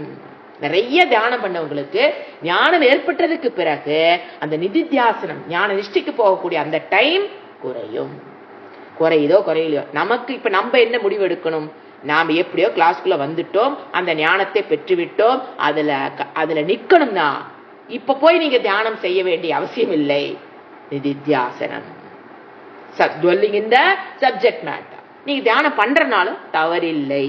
எங்க இதுக்கெல்லாம் வந்ததுக்கு அப்புறம் தியானம்லாம் கத்துக்கூடாதா? பண்ணலாம், தவறில்லை. சரியா சொல்லி கொடுக்குற ஆளுகிட்ட போய் கத்துக்கலாம், தவறில்லை. ஆச்சுங்களா? சோ இதுதான் தெளிவாய்க்கணும். சமாதி, அஷ்டாங்க யோகம்னா என்ன, மோட்சம்னா என்ன, அதை தெளிவுபடுத்துறதுக்காகத்தான் இந்த வகுப்பே. இனிமேல் வர ஸ்லோகம்ல ஜஸ்ட் மீனிங் பார்த்துட்டு போயிட்டே இருக்கலாம். ஓகே, அடுத்த ஸ்லோகம். இதனோட இது பார்த்தோமா? ஓகே. சோ விருத்திகள் நாங்கிற ஆளே இல்லாம சமாதியில எப்படிங்க விருத்தி ஓடுதுன்னு சொல்றீங்கன்னா, அது பூர்வஜன், அதாவது முன்னால செய்த முயற்சியினுடைய விளைவு. பம்பர சுத்துற மாதிரி, சைக்கிள் ஓட்டிட்டு கால் எடுத்துட்டா சைக்கிள் போற மாதிரி, இதை ஒரு பயிற்சி பண்ணுனா அது கொஞ்ச நேரத்துக்கு தான். அதை நல்லா புரிஞ்சுக்கிட்டா போதும், அது ஓடும். ஆச்சுங்களா? அடுத்தது 58.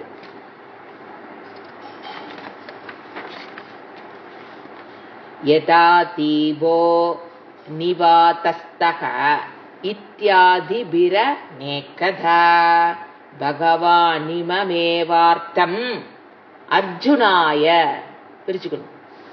ஞரூபயத்து கொட்டேஷன் கொடுக்கிறார் அர்ஜுனனுக்கு. பகவத்கீதையில என்ன நடந்ததுங்கிறத இங்க சொல்றாரு. அங்க அர்ஜுனுக்கு சொன்ன உபதேசத்திலையும் இதை நான் மட்டும் சொல்லல, கொட்டேஷன் கொடுத்து கன்ஃபார்ம் பண்றார். பகவானும் அர்ஜுனனுக்கு சமாதிய 6வது அத்தியாயத்துல, நம்ம டீட்டெயிலா படிச்சவங்க படிச்சிருப்பீங்க, படிக்காதவங்க வெயிட் பண்ணுங்க. 6வது அத்தியாயத்துல சும்மா நீட்டா சொல்லுவார். இதே இப்ப போன விஷயம்தான் பகவத்கீதையில 6வது அத்தியாயமே. இதேதான், வேற எதுவும் புதுசு அங்க வராது. ஆனா கொஞ்சம் கிரமம் இதெல்லாம் சொல்லி கொடுப்பார். எப்படி உட்காரணும், கழுத்து இதெல்லாம் நேரா இருக்கணும், 2 ஸ்லோகம் அதெல்லாம் இருக்கும் அங்க 6வது அத்தியாயத்துல. இது மட்டும் சொல்ல முடியாது. பட் 6வது அத்தியாயத்தினுடைய இப்ப நீங்க என்ன புரிஞ்சுக்கிட்டீங்களோ அதுதான் 6வது அத்தியாயத்துடைய கான்செப்ட், சாரம்னு எடுத்துக்கலாம். அதைதான் இவர் சொல்றாரு, கொட்டேஷன் கொடுக்கிறாரு. எங்க அர்ஜுனனுக்கு பகவான் என்ன சொன்னார், திருப்பி படிக்கிறேன். யதா தீப், அங்க இந்த வேர்டு யதா தீபோ நிவாதஸ்தக கொட்டேஷன் போட்டுக்க. It is from Gita 6th அத்தியாயம். யதா தீபோ நிவாதஸ்தக is quotation from Bhagavad Gita. இத்யாதி கதா பகவான் நிமமேவார்த்தம் அர்ஜுனாய பூரயத்ன விளக்குனாரு. அர்ஜுனனுக்கு அங்கு பகவான் இதைத்தான் விளக்கி இருக்கிறார். எந்த வேர்டு? யதா தீபோ நிவாஸ்த. மீனிங் எழுது. ஃபர்ஸ்ட் எடுத்துனா எது? யதா தீபோ நிவாத்தஸ்தக எழுதிக்கங்க. அது மீனிங் மறுபடியும் பார்க்கலாம். அது கொட்டேஷனா இருக்குன்னா ஃபர்ஸ்ட் எடுத்து எழுதிக்கங்க. அதாவது மீனிங் என்னன்னு பாத்தீங்கன்னா, யதா தீபக, எவ்வாறு காற்று இல்லாத இடத்தில் உள்ள தீபம் போல. ஒரு தீபம் எரிஞ்சிட்டு இருக்கு. இந்த வேர்டு நல்லா ஞாபகம் வரும்னு நினைக்கிறேன், 6வது படிச்சுக்கோங்க. அந்த காற்று இல்லாத இடத்துல அந்த தீபம் எப்படி எரிக்கிறதோ,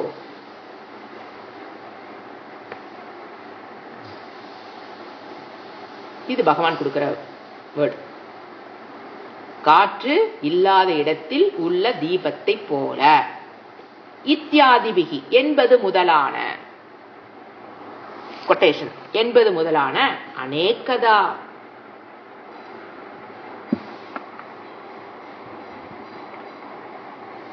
பல வாக்கியங்களால்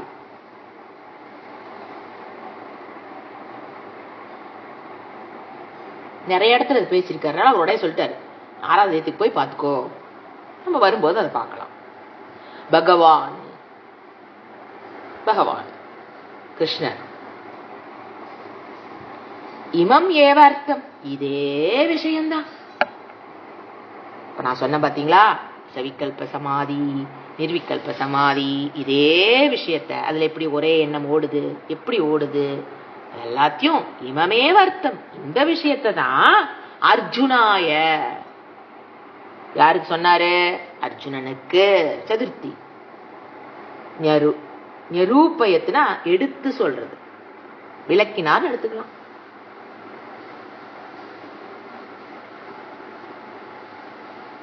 இது பாத்தீங்கன்னா நிறைய இடத்துல இருக்கு. கட்டோபனிஷத்துல இருந்துதான் பகவான் எடுத்தாரு. அந்த விஷயம் அதுக்கு முன்னால எங்க இருக்குன்னு பாத்தீங்கன்னா உபனிஷத்து தான். உபனிஷத்துல இருக்கிறத இவர் எடுத்தாரு. அதுல இருந்து அதுல உபனிஷத்து பார்த்தீங்கன்னா கட்ட உபனிஷத்துல 1.3 படிச்சவங்க நோட் பண்ணிக்கோங்க. 1331 அங்க இருக்குது. எத்து சேத் வாங் மனசி பிராக்ஞக தத்யத்து சேத் ஞான ஆத்மனின்னு ஆரம்பிக்க அந்த வேர்டு. அங்கு இதே விஷயம் அங்கிருந்துதான் 1331 அந்த மந்திரத்திலிருந்து எடுத்துதான் பகவான் சொன்னாரு. பகவான் சொல்ற விஷயத்தை தான் இப்ப நான் சொல்றேன். வித்யாரண்யமணி சொல்லிட்டு இருக்காரு. சோ எங்கிருந்து சோர்ஸ் யாரு? வேதம். நிர்விகல்ப சமாதி பத்தி பேசுறது நான் இல்லை, பகவான் கழட்டி விட்டாரு, நான் இல்லைன்ட்டார். அப்ப எங்க இருந்தது அது? கட்டோபனிஷத் 1331ல இதே விஷயம் பகவானால் சொல்லப்பட்டது. சவிகல்பம், நிர்விகல்பம், ஏக்க விருத்தி, அது எப்படி ஓடுது அதெல்லாம் சொல்ற. ஓகே, இப்போ இதனோட மீனிங் இதுதான். இதுல ஒண்ணு இது வந்து அந்த இடத்துல உண்டான கொட்டேஷன் அவர் கொடுத்துட்டாரு. சரிங்களா?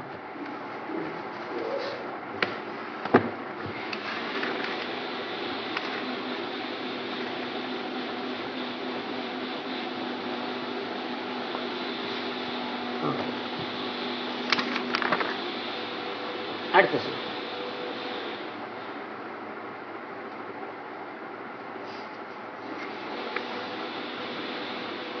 59.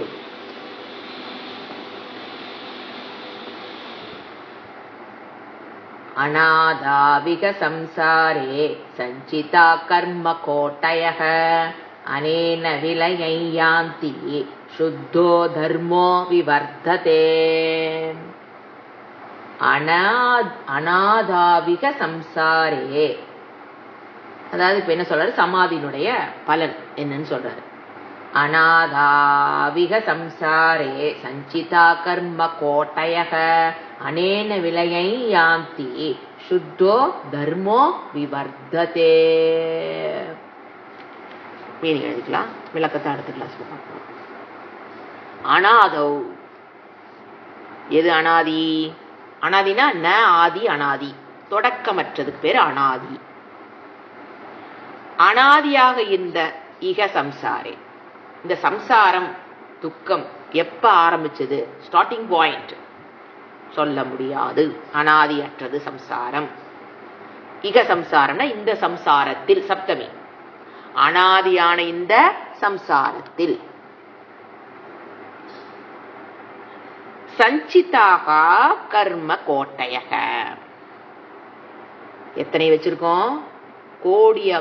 கோடியான சஞ்சித்த கர்மங்கள், கோடிக்கணக்கான சஞ்சித்த கர்மங்கள்.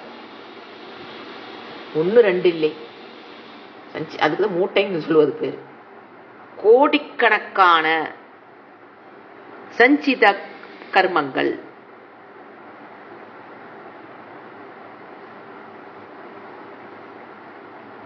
கொட்டயக கர்மங்கள். அனேன சமாதினா,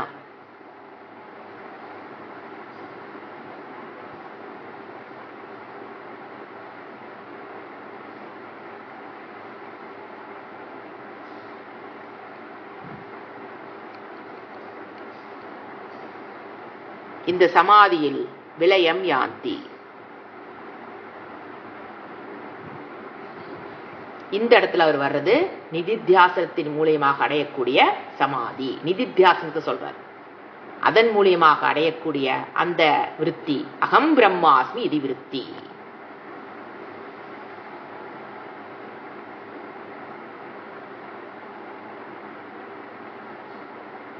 அகம் பிரம்மாஸ்மி இது விருத்தி. அந்த விருத்தினால அனேன சமாதினா, இந்த சமாதி எது? இந்த இடத்துல என்ன சமாதி? அகம் பிரம்மாஸ்மிங்கிற அந்த சமாதி. விலயம் யாந்தி, என்ன ஆகுது? லயம் அடைகின்றன.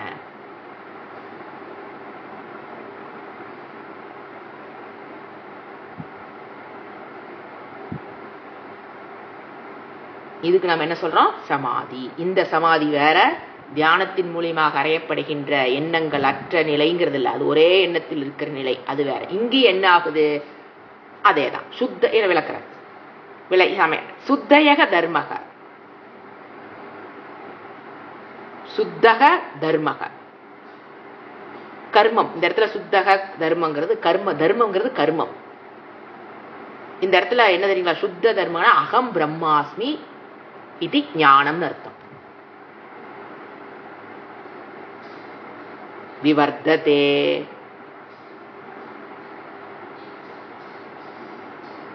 வர்ஜிக்கிறதுனா சாக்ஷாத் பலன், நேரடியான பலன். இதெல்லாம் வார்த்தைகள் நம்ம டிக்ஷனரி மீனிங் இல்லாம கொஞ்சம் மாத்தி போட்டோம்னா தான் புரியும். அதாவது இந்த சம்சாரம் விளக்கம் அடுத்த கிளாஸ்ல பார்க்கலாம். மீனிங் மட்டும் கரெக்டா எழுதிங்க பாருங்க. அனாதவ், அனாதியான இந்த சம்சாரத்தில் உள்ள சஞ்சித்த கர்மங்கள் போகணும்னா, ஏன்னா சஞ்சித்த கர்மங்கள் தான் நமக்கு சம்சாரங்கிறது பிறப்பு இறப்பு. இந்த பிறப்பு இறப்பு சம்சாரம் எதனால் நமக்கு வருது? இதற்கு முன்னால செஞ்ச பிறவியில் இருக்கிற சஞ்சித்த கர்மத்தினுடைய விளைவுதான் நாம பிறக்கிறோம். இப்ப நம்ம எங்க அட்டாக் பண்றோம்?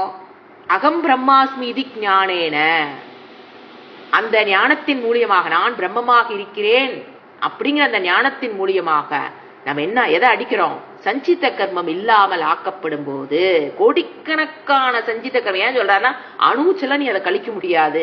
ஏன்னா மனித பிற அணுவிக்கிறக்காக மனித பிறவி எடுத்ததுக்கு அப்புறம் புதுசா கர்மத்தை பண்ற, அந்த புண்ணிய பாப்பம் மறுபடியும் போய் சஞ்சித்த மூட்டையில ஏடிக்குது, குறையுது ஏறுது குறையுது ஏறுதுங்க போது அந்த மூட்டை என்ன ஆகாது? அழியாது. ஆனா அதை அழிக்கிறதுக்கு ஒரு வழி. ஏன்னா அதை அழிச்சிட்டீங்கன்னு வச்சுக்கங்களேன், அடுத்த பிறவி கிடையாது. எது ஹேத்து? நெக்ஸ்ட் பிறவி நான் எடுக்கணும்னா எது காரணம்? எங்கிட்ட இருக்கிற சஞ்சித்த கர்மம். அந்த சஞ்சித்த கர்மத்தை லயம் பண்ணணும் அப்படின்னு அதுதான் சொல்றாரு. அதுதான் அந்த அகம் பிரம்மாஸ்மி இது, அந்த சமாதி. அந்த நிலையில் வரும்போது அனாதியாக இந்த சம்சாரத்தில் இருக்கிற கோடிக்கணக்கான இந்த கர்மங்கள் எந்த சமாதி? சுத்த தர்மகனா நிர்விகல்பகம் பிரம்மாஸ்மிங்கிற அந்த சாக்ஷாத் ஞானேன, நேரடியான ஞானம்னு பேரு. நான் பிரம்மமாக இருக்கிறேன், அந்த மூலியமாகத்தான் லயமடையும். அப்ப இதுல இருந்து நம்ம என்ன புரிஞ்சுக்கணும்? இந்த சவிகல்ப சமாதினாலேயோ நிர்விகல்ப மெடிடேஷன் மூலியமாக அடையக்கூடிய சமாதியினால் நம்மளுடைய அதாவது என்ன சொல்ற, சஞ்சித்த கர்மத்தை அழிக்க முடியாது. அதைத்தான் இங்க கன்ஃபார்ம் பண்ற. நீ தியானம் பண்ணி அதுல ஒரு சமாதிக்கு போன அப்படின்னா அது டெம்பரரி. இந்த சம்சாரத்துல இருந்து ஏன்னா அவங்க ஏன் அங்க போறாங்கன்னு பாத்தீங்கன்னா, அந்த சம்சாரத்தினுடைய கேப் அங்க உங்களுக்கு கிடைக்கும். அந்த மெடிடேஷன் அப்போ சம்சாரத்தோட கேப் நம்ம இன்னொரு இடத்துல அனுபவிக்கிறோங்க. தூக்கம் என்ன? சம்சாரத்தில் இருக்கிற ஒரு கேப். ஏன்னா இப்ப நீங்க எத்தனை மணிக்கு தூங்குறீங்களோ அதுல இருந்து தூங்கி எந்திர வரைக்கும் என்னது? அது ஆக்சுவலா சம்ஸ்கிருதத்துல வேர்டு வந்து சம்சாரத்தினோட கேப். அது அங்க உங்களுக்கு நீங்க பாப்ப புண்ணியங்களை அனுபவிக்க தேவையில்லை. ஆனா அதுக்கு ஒரு புண்ணியம் பண்ணி இருக்கும் தூங்குறங்கிறது வேற விஷயம். உண்மையில் சம்சாரத்தினுடைய கேப் கண்டினியூஸா நமக்கு வர்றதில்லை. ஒரு கேப் ஒவ்வொரு தூக்கமும் சம்சாரத்தோட கேப். அதே போல நீங்க சமாதியில் நீங்க நிர்விகல்ப சமாதியை அடைஞ்சாலுமே, அதாவது எண்ணங்கள் அற்ற நிலைக்கு நீங்க போனீங்கனாலுமே அங்க நீங்க என்னதான் பண்றீங்க? ஒரு அது கொஞ்ச நாளைக்கு அது கேப். சம்சாரத்தில் நம்மள வாலண்டரா வர கேப். இது இன்வாலண்டரியா தூக்கம்ங்கிறது சம்சாரத்தோட கேப், இன்வாலண்டரியா வரக்கூடிய கேப். சம்சாரம்னா துக்கத்திலிருந்து விடு. மனதில் இருக்கிற எண்ணம் எழுந்துரும் அப்படின்னா யார் எழுப்புறது? நம்மளுடைய பாப்ப புண்ணியம் தான் நம்மளை எழுப்புறதே. யாருங்க தூங்கிறோம், எல்லாமே ஆஃப் ஆயிருச்சு. யார் எழுப்புறது? Who knock the mind? Get up. நம்மளுடைய புண்ணிய பாவம் தட்டுதான். எந்திரி, நீ அணுவிக்க வேண்டியதுல இத்தனை இருக்குது, நீ காலையில இருந்து சாயங்காலம் வரைக்கும் எந்திரி மவனே எந்திரின்னு எழுப்பிடுதான். சோ அதுக்கப்ப இப்ப எழுந்திருக்கு. அதுக்கு முன்னால என்னதுக்கு பேரு? கேப். இது இன்வாலண்டரியா வரக்கூடிய கேப். இறைவனாக பார்த்து நமக்கு ஒரு கேப்ப உண்டு பண்ணி கொடுத்திருக்கார். ஐயோ இவ்வளவு உங்களை விட்டோம்னா கேப்பே இல்லாம சம்சாரத்தை எப்படி நினைச்சு பாருங்க. சோ கொஞ்ச நேரம் அணுவி, கொஞ்ச நேரம் கேப் தூக்கம், கொஞ்ச நேரம் மறுபடியும் அணுவி, கொஞ்ச நேரம். என்ன படைப்பு பாருங்க, இறைவனோட படைப்பு. ஏன் கண்டினியூஸ் அணுவிக்க முடியுமா என்ன? வித்தவுட் கேப் கஷ்டம். இறைவனா பார்த்து ஒரு கேப் கொடுத்துட்டா. இது என்னது? இன்வாலண்டரியாக இறைவனாக கொடுத்த சம்சாரத்தில் வருகிற ஒரு கேப். சமாதின்னு என்ன? வாலண்டரியா நான் முயற்சி செய்து அந்த சம்சார கேப்ப உண்டு பண்ற. இது எப்படிங்க தூக்க மோட்சத்தை தரும்னு நீங்க சொன்னீங்கன்னா அப்பா உங்களுக்கு அதுவும் என்னது கொடுக்கும்? மோட்சத்தை கொடுக்கும். தூங்கி எழுந்ததுக்கு அப்புறம் மோட்சம் கிடைக்குதே என்ன? கிடைக்கல இல்ல, அது நமக்கு நல்லா தெரியுது இல்ல. அப்ப என்ன அங்க கன்ஃபார்ம் பண்ணிக்கணும். ஏன்னா இதை வச்சுதான் யூகிக்க முடியும். அப்ப நாம சமாதிக்கு போனோம் என்ன அதெல்லாம் நமக்கு தெரியாது. சமாதினா என்னன்னு தெரியாது, பட் யூகிக்கலாமா இல்லையா? தூக்கத்துல ஒரு கேப் வருது, எனக்கு அது மோட்சத்தை தரலிங்கிறது எந்திரிச்சொன்னு தெரியுது. ஏன்னா எந்திரிச்சோன்னு எதுல பாக்குறோம், பிரச்சனையை பாக்குறோம். சோ எனக்கு மோட்சம் கிடைக்கல, தூங்கி எந்திரிச்சதுக்கு அப்புறம் எனக்கு மோட்சம் இல்லைங்கிறது நமக்கு எப்படி நல்லா தெரியுதோ அதே போல அந்த சம்சார கேப் வாலண்டியரா கொடுக்கிறோம், வித்து முயற்சி கொடுக்கிறோம், அவ்வளவுதான். அப்ப அங்க அதுல இருந்து வந்ததுக்கு அப்புறம் மோட்சம் கிடைக்குமே? இதை வச்சு நீங்க கன்ஃபார்ம் பண்ணணும், கிடைக்காது. சோ இது கடைசி என்ன கன்ஃபார்ம் பண்றாரு? அகம் பிரம்மா சுத்த தர்மஹா. அது விளக்க அடுத்த கிளாஸ்ல பார்க்கலாம். சுத்த தர்மஹா, அதன் மூலியமாக அகம் பிரம்மாஸ்மிங்கிற அந்த சமாதி, அந்த சமாதி இப்ப புரிஞ்சிருக்கு உங்களுக்கு. அந்த சமாதி வேற, அங்க ஏக்க விருத்தி. என்னது? அகம் பிரம்மாஸ்மிங்கிறது ஏக்க விருத்தி. அதை நம்ம விளக்க போறோம் அடுத்த கிளாஸ்ல. அதன் மூலியமா தான் சஞ்சித்த மூட்டையை நீ இல்லாமல் பண்ண முடியும். அதன் மூலியத்தான் உனக்கு அந்த பிறப்பு இறப்புங்கிற சம்சார சக்கரத்தில் விடுபட முடியுமே தவிர மெடிடேஷன்னால நோ மோக்ஷம். ஹரி ஓம்.